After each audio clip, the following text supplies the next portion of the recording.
Today I had the opportunity to speak with the Land Geek. Fascinating conversation. He's got over 4.5 million downloads on his podcast. He's got some interesting ideas and insights on investing with land. That the returns higher than normal. I guess normal. What's normal? Higher than 8 to 10% return, if you will. Returns on these investments. So I'm very excited to have Mark here with me today. Thanks for joining as we learn the secrets from the Land Geek.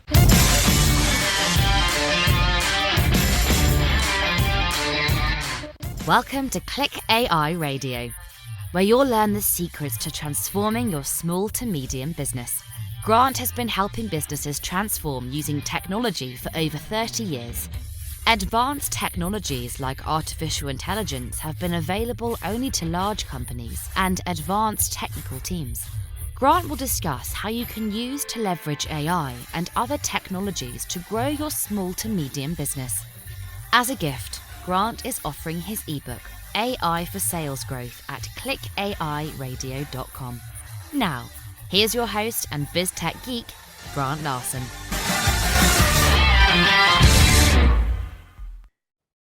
Hey everybody, welcome to another episode of Financial Investing Radio. So I have been chasing this person for some time. He is super busy and has an amazing profile. I hope you take the opportunity to look into what he's done. We're going to be having a conversation today with Mark. Oh man, Mark, I didn't even ask ahead of time.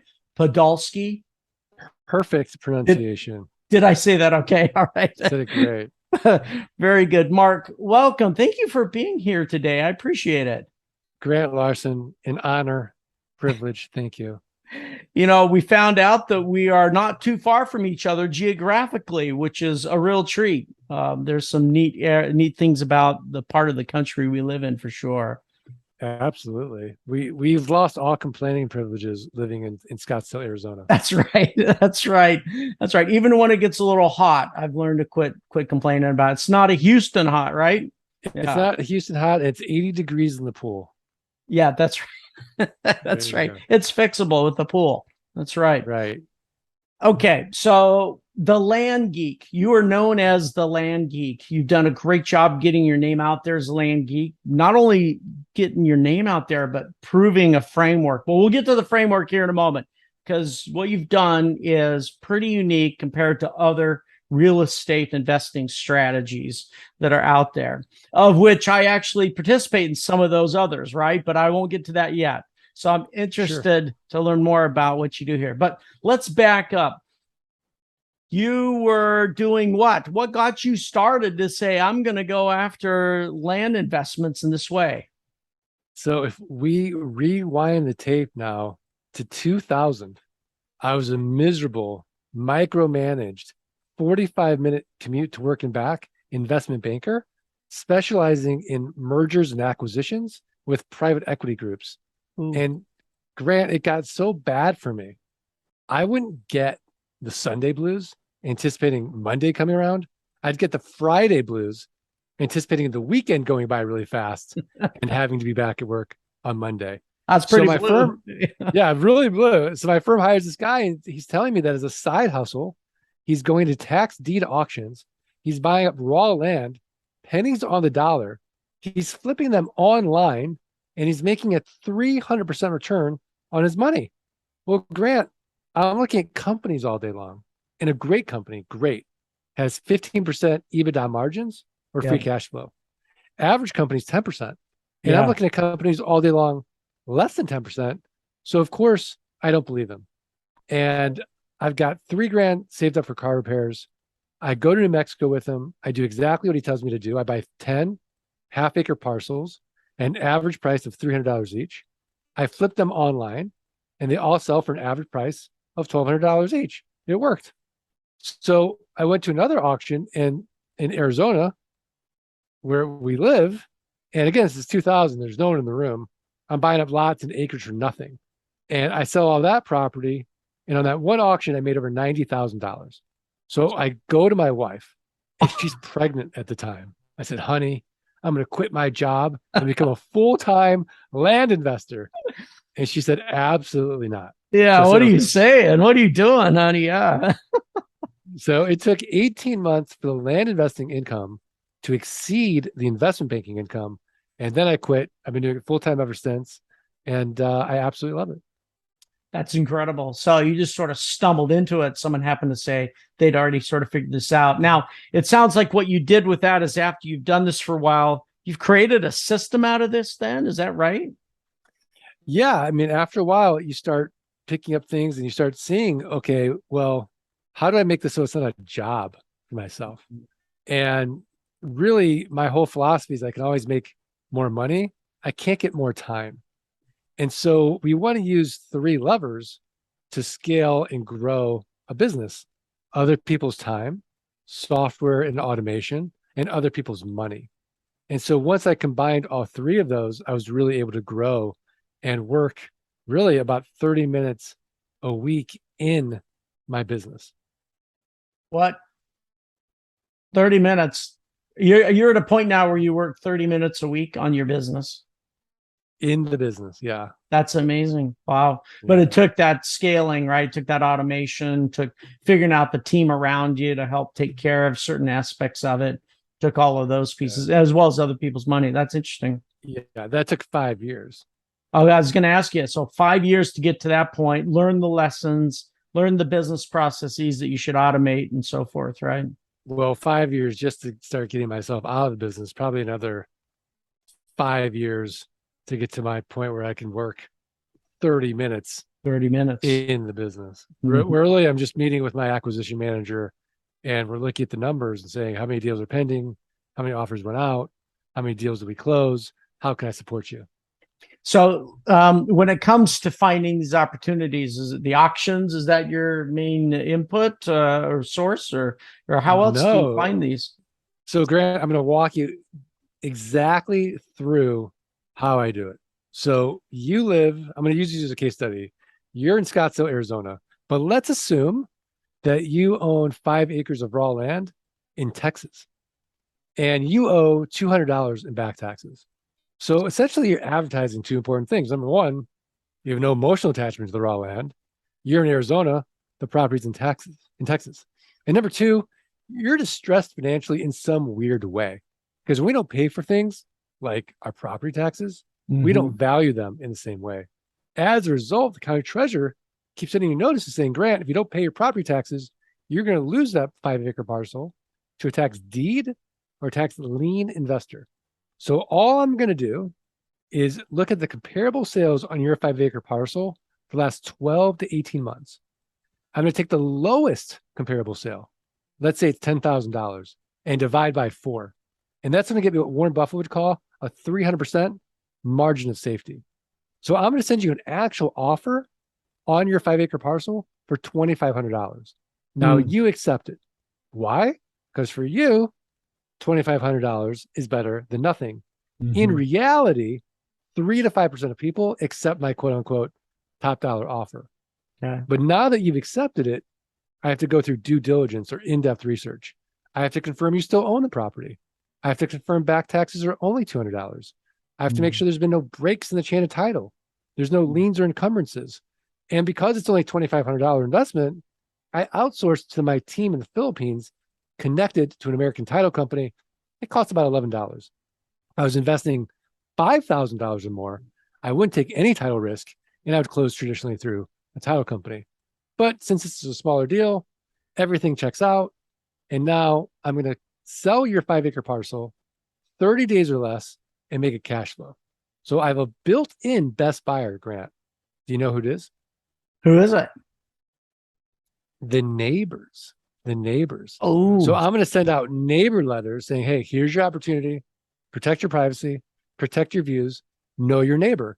So oftentimes the neighbors will buy. Now, if the neighbors pass, I'll go to my buyers list. If they pass, I'll go to a little website you may have heard of. It's called Craigslist. It's the 15th most trafficked website in the United States. I'll go to one I know you've heard of called Meta or Facebook, buy-sell groups and the marketplace. And then I'll go to the lands, landmodo.com, landsofamerica.com, landandfarm.com, landflip.com, landhub.com. These are platforms where people buy and sell raw land. But the way that I'm going to do it is the secret. I'm going to make it irresistible for my next buyer. All I'm going to ask for is a $2,500 down payment to control this 5-acre parcel. And then I'll make it a car payment. Let's say $297 a month for the next 84 months at 9% interest. So it's a one-time sale. I'll get my money out on the down payment. I could go 6 to 10 months out. And now I'm getting a passive income of $297 a month for the next 84 months. No renters, no rehabs, no renovations, no rodents. And because I'm not dealing with a tenant, I'm exempt from Dodd-Frank, RESPA, and the SAFE Act, all this onerous real estate legislation. So Grant, it's a simple game. Can I create enough land notes where my passive income exceeds my fixed expenses? And now I'm working because I want to, not because I have to. Because you have to. So on those numbers, then, Mark, when you look at that, what's the percentage of those that carry all the way through? You know, you're obviously. I love how you have the profile for that best buyer. How you create that passive income. What sort of risk does that put on your shoulders? Where there's potential for them not following through on the cash flow? Any issues there? We don't mind it because we use a land contract. And a land contract means that we still own the underlying asset while they make payments. If they default, they have 30 days to cure their default. If they don't, we keep the down payment, we keep the monthly payments. Our cost basis goes lower. We resell that property, we get a new down payment, we get new monthly payments, and it extends out our return on investment. So that's awesome. So I've been investing. My wife and I invest in real estate, but it's with the tenant model, right? It's creating sort of the cash flow on that side, and it has some of the challenges and headaches you're talking about, right? I deal with property management organizations. I deal with tenants that aren't following through. Blah blah blah blah, all that. And so this is appealing to me to be able to say, hey, I don't have to worry about that. Is there a return that you feel like is higher taking this strategy than taking that sort of tenant-based model? Well, our average return on cash is 300%, and on terms, it's 1,000%.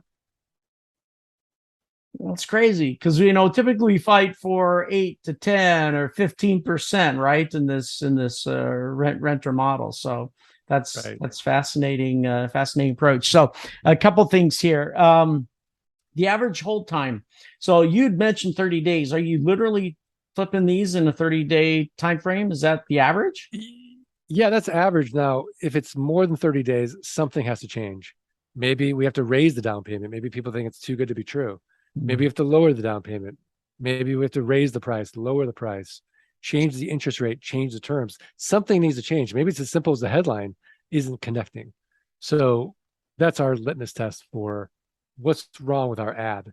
Why is this not selling in 30 days? What's the benefit of turning it into that passive cash flow as opposed to just flipping and taking the cash right now, all of it out of the deal and walking away with that in your pocket? Well, cash is a problem, right? Because now I've got to do it all over again. And I've just created a really hard job for myself. So I'd rather buy the asset one time and hold it for as long as I can and have it cash flow rather than flip, pay tax. Hopefully I get another deal, flip, pay tax. The market could turn on me, right? Then I've overpaid and I'm stuck with an asset. Yeah. Yeah, makes total sense. So I noticed on your I'm on your YouTube channel here. I noticed on there you've been creating quite a nice playlist for a long time, describing some of the challenges, the hurdles, the things people might deal with, some tips and techniques around that. You've been publishing for quite a while on this. If someone were to get started on your YouTube channel itself, you've got this nice entry YouTube video right there, Passive Income Without Headaches Explained. I love that as your entry one. I watched that, and you walk through much of the framework that you just described here today. What would be some of the hurdles that you think people will run into, or that you've seen people run into where this doesn't work? Well, you know, the biggest hurdle I think for people who get started is they think, can I do this in my backyard? Well, if you live in San Francisco, no. No one's going to sell you an infill lot 25 cents on the dollar. They're going to go to the biggest, baddest land broker in town. If you live in Manhattan, same thing. So we're looking at properties an hour to 3 hours from the nearest town. And also, there's 3,007 US counties. Like, where do you start? So if I live in Iowa, let's face it, nobody wakes up and thinks, boy, I'd like to buy some land today in Iowa, unless you live in Iowa. So to get your biggest buyer pool, you want to be in the Southwest, a little bit in the Northwest, California and Florida. These are the sunshine states. These are fast growing states. And there is just a plethora of inexpensive raw land. Okay. All right. That's fascinating. The other thing that I think you wrote your book, was it in 2017? Did I get the date right? I think 2018 it came out. Yeah. 2018. Okay. Dirt Rich. Dirt Rich. I saw it on Amazon, did a review of that. Awesome book. Tell us about that. What does that cover? So Dirt Rich gives you the basics of how to buy and sell raw land. It also tells my story so you don't make the same mistakes I did. And then Dirt Rich 2 is coming out very soon. The next plot, how to scale your land business. I love that. The next plot. There's a play on words right there for sure. Yeah. You're also out there on medium.com. I see you being referenced and talked about there. As well as you've got your website. Check that out as well. Land Geek, thelandgeek.com, right? Thelandgeek.com. Right. And I'm assuming that as I reviewed that, what I noticed about what you have here is this is where people can come to your organization, if I understand it right, and say, hey, I want to get trained in this. I want to get skilled in how to create my own business. I'm assuming this is where you take your years and years of expertise and you condense that into program, if you will, that take all the lessons learned. Rather than take 10 years to learn it, you'll learn it in, how long? What is sort of the up ramp for people in terms of the amount of time and effort? I mean, you could really get going in about 16 weeks. Okay. Yeah. All right. That's amazing. It's amazing. Do you participate in any sort of real estate investing other than raw land? No, because I don't have an advantage in any other real estate niche other than raw land. So I'm a inch wide and a mile deep. So, and no one can really get my returns. It would be nice to get depreciation because land lasts forever. Mm-hmm. But that being said, I don't have to deal with the depreciation. Like, there is depreciation for a reason. I don't have to deal with any physical structures. So I like the headache-free piece of it. Awesome. And I've got it 90% automated with software and inexpensive virtual assistants.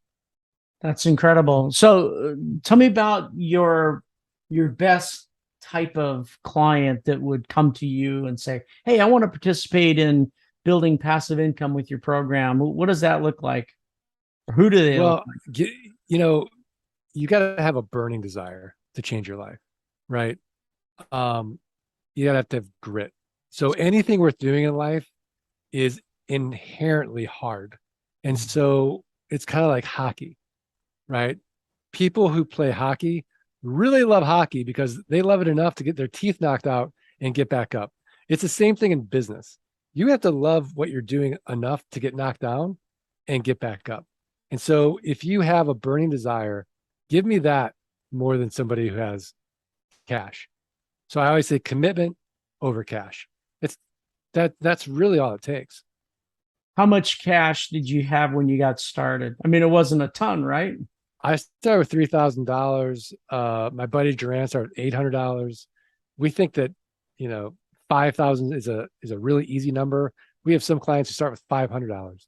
So you really don't need a whole lot of cash. Just need that commitment or that grip, that desire to move forward with it. Okay, very good. So any other tips that you'd want to share with our listeners on doing this? Well, if I were the listener, I would be thinking, well, Grant, if it's so great, why is Mark teaching it? Right.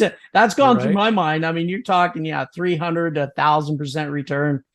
Right, right. So to answer the question, because when I started teaching that, my wife asked me the same question. She's like, aren't you going to create your own competition? And it's a very valid question. So I started putting on my investment banker hat. And what's the first thing an investment banker looks at? How big is the market? And there are billions of acres of raw land available in the United States. And there is literally, you couldn't think of a more boring niche. Like you could go on HGTV or the DIY network and think, oh, I'm going to watch Flip This Land. The before picture is raw land. The after picture is raw land. Plus, there's no hedge funds. There's no private equity groups. Mm-hmm. So you, me, a million people could be in this niche. We'll all run out of money before we run out of deal flow. So plenty of opportunity for sure. So is some of this sort of altruistic in terms of, you want to give back, you want to see others sort of experience some of the same benefits you have? Is there a component to that that's driven you to create these systems? I mean, that really is my purpose, honestly, because, buying and selling land is great. It's helped 5 people, really, my family. Yeah. That being said, nobody ever bought a piece of land from me, called me up and said, Mark, you changed my life with this land investment. But being able to help people retire their spouses so they could spend more time with their children, being able to have people replace their income and really get out of what I call solo economic dependency, which means that they're personally not working, they're not making any money, so that they can move up Maslow's hierarchy of needs into self-actualization and solve not just their money problems, but their time problems to explore their highest purpose in life. That has been the most gratifying thing for me professionally. And I absolutely love waking up to that idea every day. This is the why of your journey right there. That last sentence, isn't it? Yeah, it's helping them to get out of that solo economic dependency for sure. You had mentioned at one point, or I saw when I was doing some reviews on you, 5 reasons you should be you should be creating passive income in raw land. What are those 5 reasons? Well, I mean, the first reason is it's just so simple. All you got is a piece of land and a buyer and a seller. So, juxtapose that to, like, say, multifamily, where you've got to raise millions of dollars. You have to get private capital. You have to get investors. You could spend $1 million just on due diligence alone. So it's just a much simpler way to go. The other issue is there's just no headaches. Nobody's calling you up at 3 a.m. saying my land is leaking. So you get to go to bed every night knowing that you don't have to deal with the typical headaches of real estate, tenants, termites, toilets, that kind of thing. So, another reason would be that it cash flows. So why not have this passive income come in and get total freedom in life so you can work when you want, where you want, and with whom you want? I think another reason is just that there's no limit to it. So you can grow as big, or, you can get to a point where you're kind of like the Mexican fisherman. You have enough type of thing. And then I just think the other reason, it's a lot of fun. It's a lot of fun. And it's not building another job for yourself if you just automate it. And, I think that's great. Yeah, that is great. It's interesting that you found this niche. I love how you described it. It's narrow and yet very deep. You become very specialized in this. That's awesome. Mark, thanks for taking the time with us today. Any final comments or tips you want to share with our listeners? I always love this quote from Zig Ziglar. If you'll do for the next 3 to 5 years what other people won't do, you'll be able to do for the rest of your life what other people can't do. That's very enabling. I love that for sure. Gosh, that's awesome. Mark, thanks for taking the time. The Land Geek. I appreciate you doing this. And everyone, thanks for listening to another episode of Financial Investing Radio. And until next time, check out thelandgeek.com. Thank you for joining Grant on Click AI Radio. Don't forget to subscribe and leave feedback. And remember to download your free ebook. Visit clickairadio.com now.